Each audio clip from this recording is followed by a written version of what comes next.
नमस्कार दोस्तों, मैं मंगेश फिर एक बार आप सभी लोगों का world of scary stories channel पर स्वागत करता हूं। दोस्तों, आज मैं आपके लिए रमेश नाम के एक ट्रक ड्राइवर की कहानी लेकर आया हूं, जो कि हर कहानी की तरह बहुत ही इंटरेस्टिंग और डरावनी है। तो कहानी को अंत तक ज़रूर सुनते रहिए। आगे की कहानी मैं रमेश की ज़ुबानी ही आपको बताऊंगा। मैं रमेश पिछले 20 साल से ट्रक चला रहा हूँ। सड़कों का हर कोना, हर मोड़ मैंने देखा है। रात का सफ़र मेरे लिए आम बात है, लेकिन उस रात की बात कुछ और थी। वह रात मेरे जीवन की सबसे अजीब और डरावनी रात थी।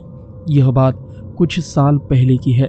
मैं एक लंबी दूरी के ट्रक का ट्रक ड्राइवर हूँ। उस रात मुझे एक छोटे से कस्बे से दूसरी जगह माल पहुँचाना था। रास्ता लंबा था और पूरी रात ड्राइव करनी थी। मैंने अपने ट्रक को अच्छे से चेक किया, डीजल भरा और सफ़र पर निकल पड़ा। रात के करीब 10 बज चुके थे। सड़कें सुनसान थी और चारों ओर सिर्फ अंधेरा था। हल्की हल्की ठंड थी जो धीरे धीरे बढ़ रही थी। मैंने रेडियो ऑन कर लिया और अपना ध्यान सफ़र पर केंद्रित किया। सड़क के दोनों ओर घने पेड़ थे जो अंधेरे में और भी भयानक लग रहे थे। मैंने ऐसे सैकड़ों रास्ते देखे थे, लेकिन उस रास्ते में कुछ अजीब सा था। रास्ता सीधा था, लेकिन फिर भी मुझे ऐसा लग रहा था कि मैं किसी भूल भुलैया में फंस चुका हूँ। तभी रास्ते में कहीं दूर एक रोशनी दिखाई दी। मैंने सोचा शायद कोई छोटी बस्ती होगी, लेकिन पास आने पर देखा तो वह एक ढाबा था। मैं अपनी थकान मिटाने के लिए वहाँ रुक गया। ढाबा सुनसान था, सिर्फ एक बूढ़ा आदमी वहाँ बैठा था। मैंने चाय का ऑर्डर दिया और बेंच पर बैठ गया। बूढ़े आदमी ने चाय देते हुए कहा, कहाँ जा रहे हो भाई? मैंने जवाब दिया, कस्बे के पास माल पहुंचाना है। उसने मेरी तरफ ध्यान से देखा और कहा, यह रास्ता अच्छा नहीं है, यहाँ कुछ अजीब चीज़ें होती है। मैंने उसकी बात को मजाक में उड़ा दिया। मैंने तो कई ऐसे रास्ते देखे हैं, कोई डरने वाली बात नहीं है। वह कुछ नहीं बोला, बस चुपचाप अपने काम में लग गया। मैंने चाय खत्म की और वापस ट्रक में बैठ गया। जैसे ही मैंने ट्रक स्टार्ट किया, अचानक मेरे सामने एक आदमी खड़ा हो गया। वह बेहद कमज़ोर और थका हुआ लग रहा था। भाई, क्या तुम मुझे आगे तक छोड़ सकते हो? उसने विनम्रता से पूछा। मैंने उसे देखा। उसके कपड़े पुराने और धूल से भरे हुए थे, लेकिन उसके आंखों में एक अजीब सी बेबसी थी। मुझे उस पर दया आ गई और मैंने उसे ट्रक में बैठने के लिए इशारा किया। वह चुपचाप आकर मेरे पास बैठ गया। मैंने उससे कोई बात नहीं की और वह भी खामोश रहा। हम दोनों के बीच एक अजीब सी खामोशी थी। रात और भी गहरी हो गई थी और सड़कें और भी सुनसान हो गई थी। दूर दूर तक कोई गाड़ी नहीं दिख रही थी। मैंने सोचा कि यह आदमी कहाँ जाएगा, लेकिन उससे पूछने की हिम्मत नहीं हुई। कुछ देर बाद उस आदमी ने धीरे से कहा, तुम्हें यहाँ नहीं होना चाहिए था। मैंने चौंक कर उसकी ओर देखा। क्या मतलब? उसने मेरी ओर देखा। उसकी आंखों में डर और चिंता थी। यह जगह अच्छी नहीं है। यहाँ जो भी आता है वह वापस नहीं जाता। मुझे उसकी बातों पर हंसी आई। अरे भाई, तुम ज़्यादा सोच रहे हो। मैं रोज़ ऐसी सड़कों से गुजरता हूँ। लेकिन उसके चेहरे पर गंभीरता थी। उसने कहा, मैंने भी यही सोचा था, लेकिन मुझे नहीं पता था कि यहाँ क्या होता है। अब मुझे थोड़ा अजीब लगने लगा था। मैंने उससे पूछा, तुम कहाँ जा रहे हो? वह चुप रहा, जैसे उसके पास इसका कोई जवाब नहीं था। तभी अचानक ट्रक की लाइटें झपकने लगी। मैंने तुरंत ट्रक को साइड में रोक दिया और इंजन चेक करने के लिए उतरा। जब मैंने ट्रक का बोनट उठाया तो मेरी नज़र पीछे बैठे उस आदमी पर पड़ी, लेकिन वह अब वहाँ नहीं था। मैंने चारों ओर देखा, लेकिन वह गायब हो चुका था। मैंने ट्रक में वापस आकर लाइट चेक की। वे ठीक से काम कर रही थी। मैं सोच में पड़ गया कि वह आदमी कहाँ गया। वह एकदम से गायब कैसे हो सकता है? मेरे दिमाग में उसके कहे शब्द गूंज रहे थे, ये जगह अच्छी नहीं है। मैंने फिर से ट्रक स्टार्ट किया और आगे बढ़ा, लेकिन अब मुझे लगने लगा कि कुछ सही नहीं है। सड़क वही थी, लेकिन रास्ता अब मुझे अजीब लगने लगा था। ऐसा लग रहा था जैसे मैं उसी जगह पर बार बार आ रहा हूँ। मैंने अपना जीपीएस चेक किया, लेकिन वह काम नहीं कर रहा था। मेरे शरीर में एक अजीब सी ठंडक दौड़ गई। मैंने कोशिश की कि मैं शांत रहूं, लेकिन मेरे मन में डर बढ़ता जा रहा था। अचानक ट्रक के सामने एक पेड़ गिर गया। मैंने ब्रेक मारा और ट्रक रोक दिया। मैंने सोचा कि यह कोई हादसा हो सकता है, लेकिन जब मैंने नीचे उतर कर देखा तो वहाँ कोई पेड़ नहीं था। अब मेरे लिए यह साफ हो गया कि यहाँ बहुत ही अजीब हो रहा है। मैंने ट्रक में वापस बैठकर अपने रास्ते को ठीक से देखने की कोशिश की, लेकिन हर बार मुझे वही पेड़ और वही रास्ता दिखाई देता। अब मुझे समझ में आने लगा था कि मैं किसी जाल में फंस चुका हूँ। मैंने ट्रक को रोक दिया और चारों ओर देखने लगा। तभी अचानक वही आदमी फिर से मेरे सामने आ गया। इस बार उसकी आंखें और भी डरावनी लग रही थी। वह मेरे करीब आया और कहा, तुम्हें यहाँ से भागना होगा, वरना तुम भी कभी वापस नहीं जा पाओगे। मैंने उससे पूछा, तुम कौन हो और तुम मुझे क्यों बता रहे हो? उसने गहरी सांस ली और कहा, मैं भी तुम्हारी तरह एक ट्रक ड्राइवर था, लेकिन इस रास्ते पर मेरी गाड़ी खराब हो गई थी। मैंने सोचा कि यह सिर्फ एक हादसा है, लेकिन धीरे धीरे मुझे एहसास हुआ कि मैं यहाँ से कभी वापस नहीं जा पाऊँगा। मुझे समझ में आ गया था कि वह आदमी अब इंसान नहीं बल्कि एक आत्मा था। उसकी कहानी सुनकर मेरे रोंगटे खड़े हो गए। मैंने उससे पूछा, तुम यहाँ कैसे फंसे? उसने बताया, यह रास्ता एक फंसाने वाला जाल है। जो भी यहाँ आता है वो हमेशा के लिए यहीं फंस जाता है। इस जगह का समय और स्थान दोनों अलग है। मैंने घबरा कर पूछा, मैं यहाँ से कैसे निकल सकता हूँ? उसने कहा, तुम्हें अपनी हिम्मत और विश्वास बनाए रखना होगा।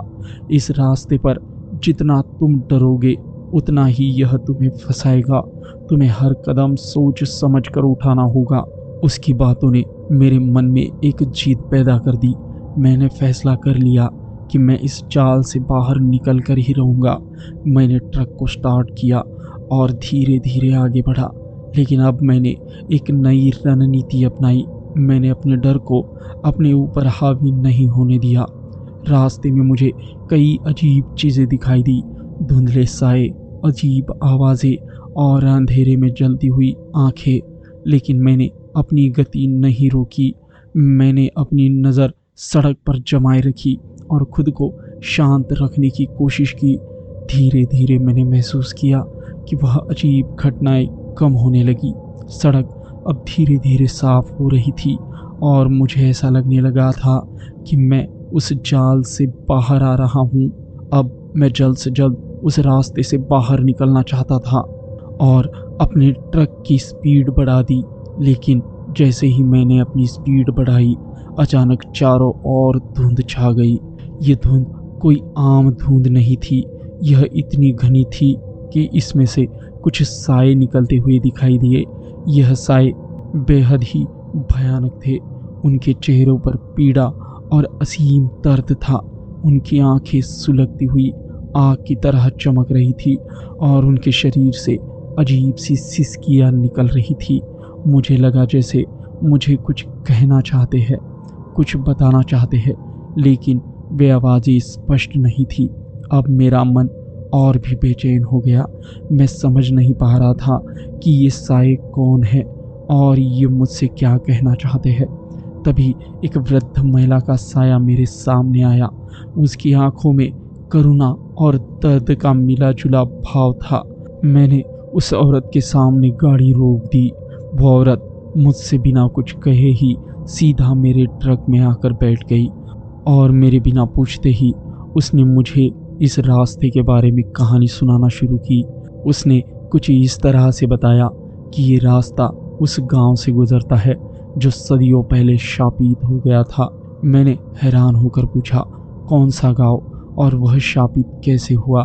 वृद्ध महिला ने बताया कि कई साल पहले इस क्षेत्र में एक समृद्ध और खुशहाल गांव था, जहां सभी लोग एक साथ रहते थे। लेकिन गांव के पुजारी ने अपने स्वार्थ के कारण काले जादू का सहारा लिया। वह चाहता था कि उसकी शक्ति बढ़ती जाए और इसके लिए उसने पूरी आत्माओं से संधि कर ली। एक रात जब गांव वाले सो रहे थे, पुजारी ने अपने काले जादू का प्रयोग किया और पूरे गांव पर एक आघात शाप लगा दिया। उस शाप के कारण गांव के सभी लोग मर गए और उनकी आत्माएं वहीं फंस गई। वे न तो पूरी तरह से मर पाए, ना ही जी पाए। उस दिन से यह रास्ता और ये गांव शापित है। मैंने महिला की बातों को ध्यान से सुना, लेकिन मुझे समझ में नहीं आ रहा था कि इस शाप से कैसे बचा जाए। मैंने उससे पूछा, क्या इस शाप से निकलने का कोई तरीका है? महिला ने जवाब दिया, इस शाप से बचने का एक ही तरीका है। तुम्हें इस पुजारी के अवशेषों को खोजकर उन्हें पवित्र करना होगा, तभी इस शापित आत्माओं को मुक्ति मिलेगी और यह रास्ता साफ होगा। अब मुझे यह समझ में आ गया था कि यह सफ़र सिर्फ सफ़र नहीं है, बल्कि एक मिशन है जिसमें मुझे उन भटकती आत्माओं को शांति दिलानी थी। मैंने उस महिला से पूछा, उस पुजारी के अवशेष कहाँ मिल सकते हैं? महिला ने इशारा किया, गांव के पुराने मंदिर में, लेकिन वहां जाना आसान नहीं। अब मैंने तय कर लिया था कि मैं उस गांव के मंदिर तक पहुंचकर इस शाप को खत्म करूंगा। मैंने ट्रक को धीरे धीरे आगे बढ़ाया और कुछ ही देर में उस गांव के पास पहुंचा। गांव की हालत देखकर मेरी रूह कांप उठी। गांव पूरी तरह से उजड़ा हुआ था, जैसे वहां सदियों से कोई नहीं आया हो। चारों ओर टूटी फूटी झोपड़ियां, सूखे पेड़ और जंग लगे खंडहर दिख रहे थे। हर कोने में एक सन्नाटा पसरा हुआ था जो बहुत ही डरावना था। मैंने मंदिर की ओर कदम बढ़ाए। मंदिर के द्वार पर पहुंचते ही एक बार फिर वही अजीब सी ठंडक महसूस हुई और मंदिर के भीतर से एक धीमी सी आवाज़ सुनाई दी। यह आवाज़ उस पुजारी के आत्मा की हो सकती थी जिसने उस शापित गांव को अपने स्वार्थ के लिए तबाह कर दिया था। मंदिर के अंदर दाखिल होते ही मुझे महसूस हुआ कि मैं किसी अदृश्य ताकत के घेरे में आ गया हूँ। वहाँ की दीवारों पर अजीब चित्र बने हुए थे जिनमें कुछ रहस्यमय प्रतीक और मंत्र लिखे हुए थे। यह मंदिर अब पूजा स्थल नहीं था, बल्कि एक शापित स्थान था। मंदिर के केंद्र में एक पुरानी मूर्ति थी जिसके नीचे एक काले रंग की किताब रखी हुई थी। मुझे एहसास हुआ कि यही वह किताब है जिससे पुजारी ने अपना काला जादू किया था। मुझे उस किताब को जलाना होगा ताकि इस शाप का अंत हो सके। लेकिन जैसे ही मैंने किताब की ओर कदम बढ़ाए, अचानक मंदिर के चारों ओर साए प्रकट होने लगे। ये साए पहले से भी ज़्यादा आक्रामक और डरावने थे। उन्होंने मुझे घेर लिया और मेरा रास्ता रोकने की कोशिश की। मैंने अपनी हिम्मत को संभाला और पुजारी के मंत्रों का जवाब देने के लिए उस किताब को उठाया। जैसे ही मैंने किताब को हाथ में लिया, साए और भी गुस्से में आ गए। उन्होंने जोर जोर से चिल्लाना शुरू कर दिया और मंदिर की दीवारें हिलने लगी। मुझे लगा कि अब मेरे पास ज़्यादा वक्त नहीं है। मैंने किताब को जलाने के लिए मंदिर के अंदर एक दीपक की लौ का सहारा लिया। जैसे ही किताब जलने लगी, साए एक एक करके गायब होने लगी। उनके चीखे और सिसकियाँ सुनाई दे रही थी, लेकिन धीरे धीरे सब कुछ शांत हो गया।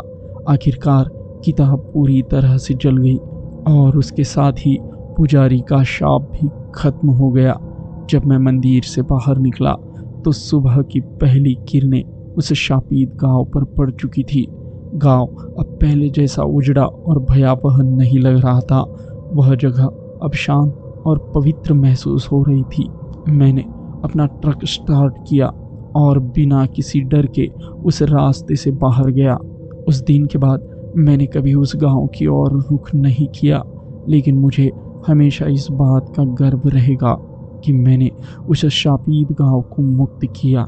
यह अनुभव मेरे जीवन का सबसे अनोखा और चुनौतीपूर्ण अनुभव था जो मुझे हमेशा याद रहेगा। तो दोस्तों, कुछ इस प्रकार से थी रमेश ड्राइवर की वो डरावनी कहानी। उम्मीद है कि आपको ये कहानी पसंद आई हो।